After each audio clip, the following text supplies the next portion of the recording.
Good evening, everybody. My name is Chuck, November 5, Charlie Hotel Bravo.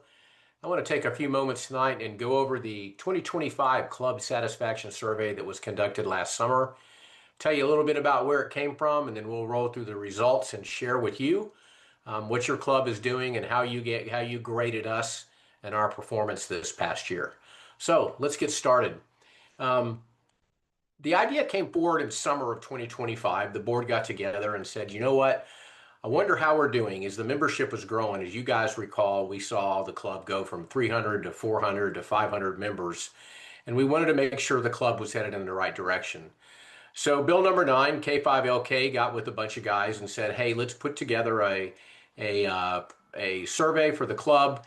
And he put together a team that consisted of myself, N5CHB, Gerardo, KJ5BLV, Sean, N5LNK, and Brian, N5TZV.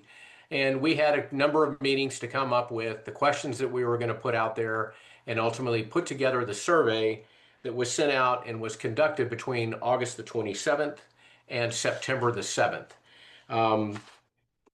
So the summary and selected results, we had 166 participants that took the time to respond to the questionnaires that were sent out.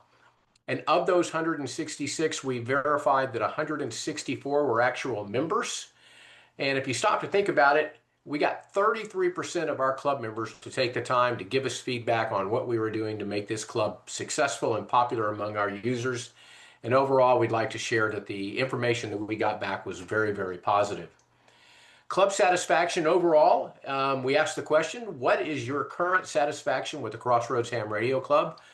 That number fell at a 4.7%. So very, very, very, very positive results that led us to believe we were doing the right things with the club. So 4.7, a great number and a great reflection of the efforts out there. And then we got into the club offerings, right? What is it that we're doing that means the most to our members? So we put out a number of items out there and asked the club members to rank them on a scale of 1 to 5 so we could get an idea of what mattered to the members is in terms of the offerings as a club made. So the questions were, linked repeater network came in really high at a 4.77 out of 5. Technical training, as we all know, which is something we get interested in very early on. We all start out with an HT and then we got to figure out how to do everything else. Came in at a 4.21. Licensing obviously came in at a 4.12. Hamfest at a 3.94.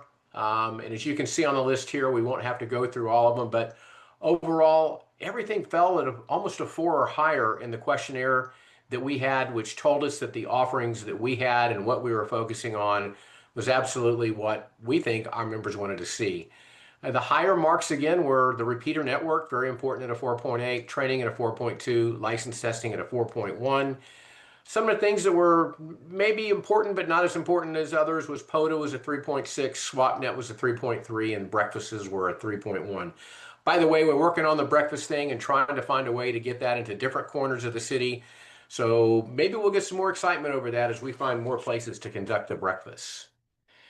We asked a question about repeater network activity. We just asked y'all what best describes your CRHC repeater network activity. And overall, 46% of the people said they used it sometimes, 32% said often.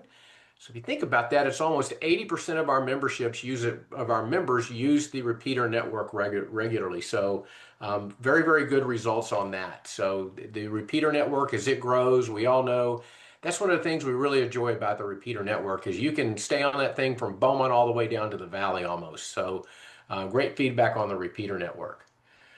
We asked the question, participation in club activities. How often do you participate in CRHRC activities that we listed below? And those were the Thursday Night Net, the monthly Tech Net, ARRL Field Day, monthly Traders Net, Parks on the Air activations, POTA, and monthly breakfasts. As you can see, the Thursday Night Net, which we all know is very popular, we get 50, 60 check-ins there on a regular basis, on a scale of 1 to 5, was a 3.02. So most of our members did that, at least sometimes. Monthly TechNet was a 2.38. ARRL Field Day fell in at a 2.2. Down at the bottom again, monthly breakfast. Down there, a lot of people probably would participate if we can find more places, and that's exactly what this survey tells us, coming in at a 1.8. So something we'll focus on to try to continue to bring value to our members in the club. We asked about the newsletter and social media participation. How often do you read the CRHRC weekly news radio and participate in the CRHRC social media like Facebook or YouTube? Interestingly enough, the newsletter, 4.01, that's a great number. We all get a lot of emails, and for the membership to say they take the time to read it, that's a really good number. And social media even came in at a 2.7, which was, something that people do often. They take the time to look at it in social media. So good scoring there and good feedback for the crew. The next question we asked was, which amateur radio activities listed below are you currently active? We wanted to get a feel for what you as members were doing and what you were actively participating in as a ham radio licensee.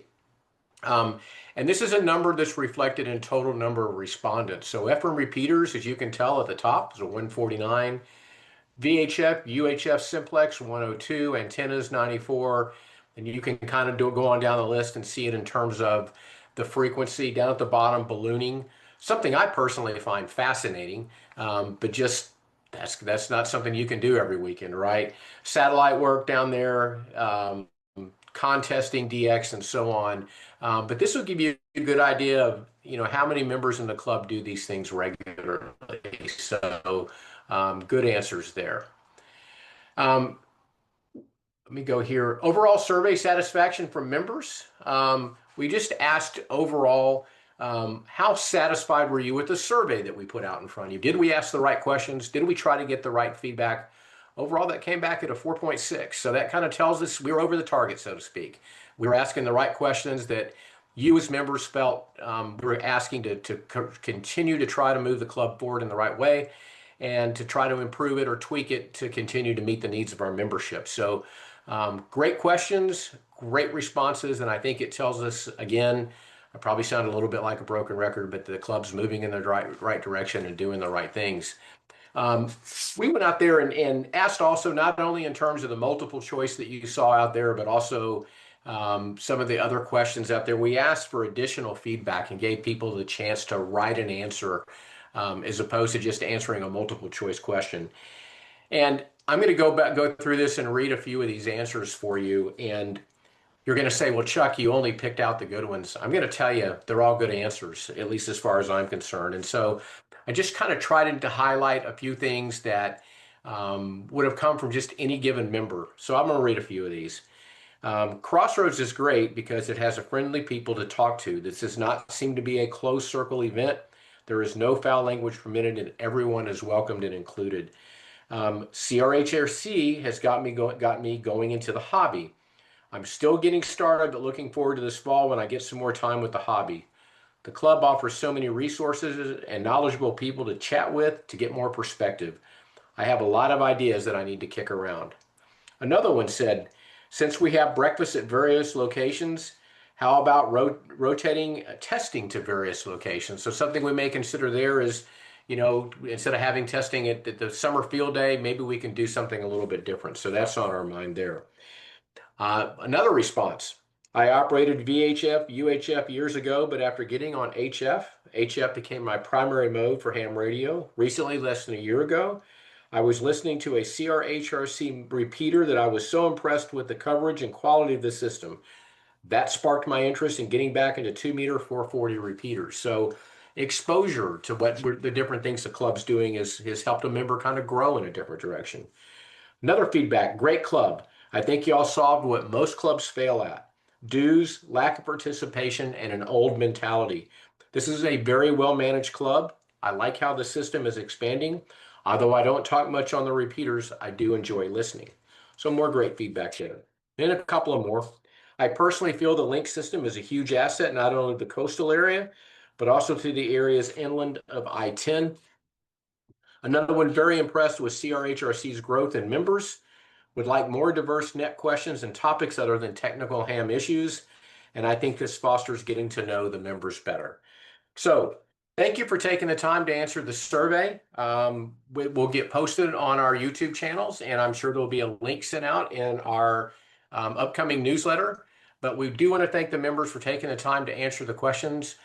know from all of the team members that the board is going to take this information back and it will be used constructively for the future. So that being said, this is N5 CHB 73s, and thank you.